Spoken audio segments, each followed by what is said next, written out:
दोस्तों नमस्कार, मैं विपिन गुप्ता आज आपके लिए लाया हूँ एक छोटी सी मोटिवेशनल कहानी। दोस्तों छोटी छोटी कहानियाँ हमारी ज़िंदगी में बड़े बड़े बदलाव लाती हैं, इसलिए आप इन कहानियों को ज़रूर देखिए। और दोस्तों अगर आपने अभी तक इस चैनल को सब्सक्राइब नहीं किया है तो इस चैनल को सब्सक्राइब ज़रूर कर लीजिए, जिससे हमारी आने वाली सारी कहानियाँ आपको ज़रूर मिल जाएँ। तो आइए चलते हैं कहानी पर।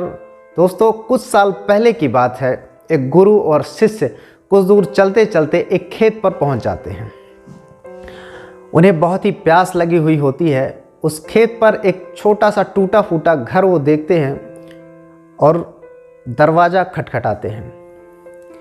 वो उस खेत को देखकर बहुत ही आश्चर्य में पड़े हुए होते हैं कि इस खेत को देखकर ऐसा लगता है कि इस खेत के मालिक ने इस पर बिल्कुल भी ध्यान नहीं दिया, क्योंकि ये इतना बड़ा खेत है जिस पर वो फसल लगा के बहुत ही अच्छे पैसे कमा सकता है, लेकिन उसने ऐसा नहीं किया।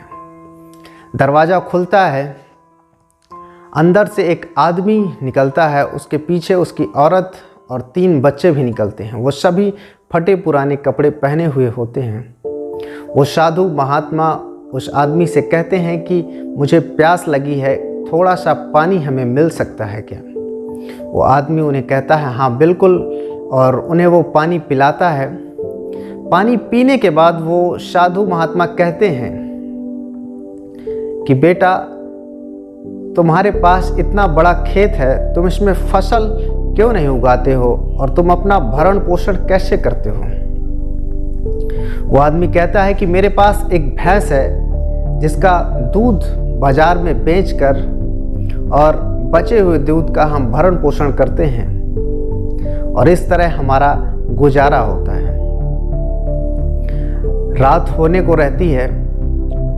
गुरु और शिष्य आपस में ये निश्चय करते हैं कि हमें रात आज यहीं बितानी चाहिए। वो उस आदमी से अनुमति लेते हैं और वो जगह पर रात गुजारते हैं।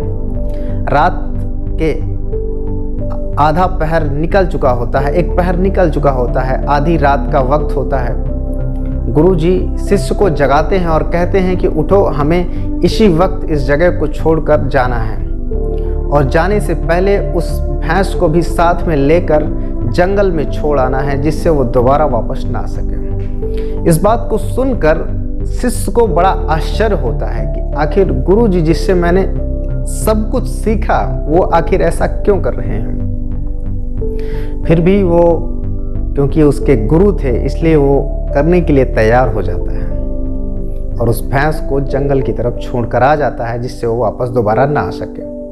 कुछ साल बीतते हैं। उस शिष्य को बड़ा ही दुख होता है और वो सोचता है कि क्यों ना हमें उस आदमी की मदद करने के लिए जाना चाहिए जिसकी भैंस को मैंने जंगल में छोड़ दिया था। ढूंढते ढूंढते उस आदमी को वो उस जगह पर पहुंच जाते हैं और वहां देखते हैं कि बहुत ही बड़े बड़े वृक्ष फलों से लदे हुए हैं और एक बड़ा ही शानदार घर बना हुआ है। वो सोचते हैं कि शायद उस आदमी ने ये सारी जगह बेचकर कहीं चला गया होगा, लेकिन थोड़ी ही दूर उस आदमी को वो काम करते हुए देखते हैं और उसके पास जाकर बोलते हैं कि क्या तुमने मुझे पहचाना? मैं और मेरे गुरुजी यहाँ कुछ साल पहले आए थे।